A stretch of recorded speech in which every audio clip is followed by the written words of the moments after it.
রাধে রাধে। নিশ্চয়ই সবাই ভালো আছেন। আজ একটু ঈশ্বরীয় মর্মকথা তুলে ধরছি।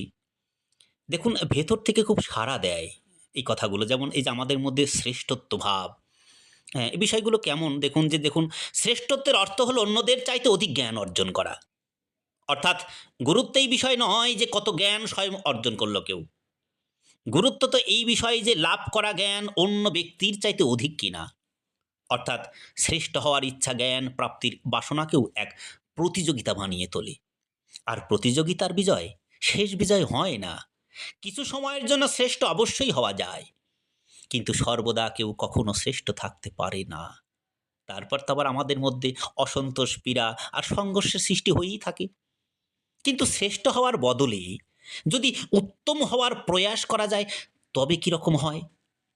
আমি একটা কথা বলি জানেন, যে মানুষকে সুখী করার একমাত্র হাতিয়ার হলো তার মুখের মিষ্টি ভাষা।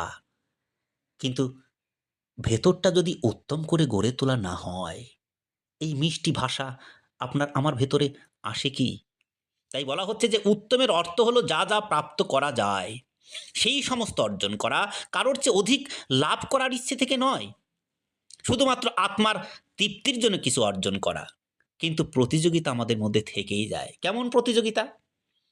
ধরুন যে আমার পাশের বাড়ি হয়তো খুব বড় কিছু একটা কিছু করেছে, বা বড় একটা দোতলা বা তিনতলা বিল্ডিং করেছে, কিন্তু পাশের বাড়ির দেখবেন ভক্তরা মানে তাদের মানে প্রতিযোগিতা এরকম হয় যে আমি যেন অনেক বড়, এর চাইতে অনেক বড় আরো বিল্ডিং করতে পারি। হ্যাঁ? বা হয়তো দামি একটা কিছু কিনেছি। আবার তার মধ্যে এইরকম প্রতিযোগিতা থাকবে যে এর চাইতে বড় আমার এটা হবে। কিন্তু আমরা একটু এই প্রতিযোগিতা করি না যে ভগবানের সঙ্গে যুক্ত হলে কি প্রতিযোগিতা করা প্রয়োজন?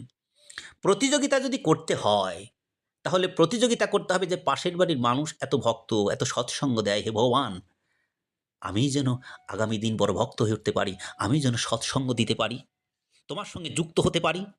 এই প্রতিযোগিতা যদি করে যেতে পারি, নিশ্চয়ই ভগবানের চরণে সমর্পিত হওয়া যাবেই যাবে। দেখুন, এইজন্যই যে বলা হয় যে যতই প্রতিযোগিতা করি আপনার শ্রেষ্ঠত্বের, কিন্তু শ্রেষ্ঠত্ব কি ঠিক? আসলে উত্তম হয়ে উঠতে হবে। তাই বলছেন যে উত্তম হওয়ার পথে অন্য কারো সাথে প্রতিযোগিতা থাকে না, স্বয়ং নিজের সঙ্গে প্রতিযোগিতা হয়। অর্থাৎ উত্তম হওয়ার প্রতিযোগিতা যে করে, কখনো না কখনো সমস্ত গুণ অর্জন করে ফেলেই সে।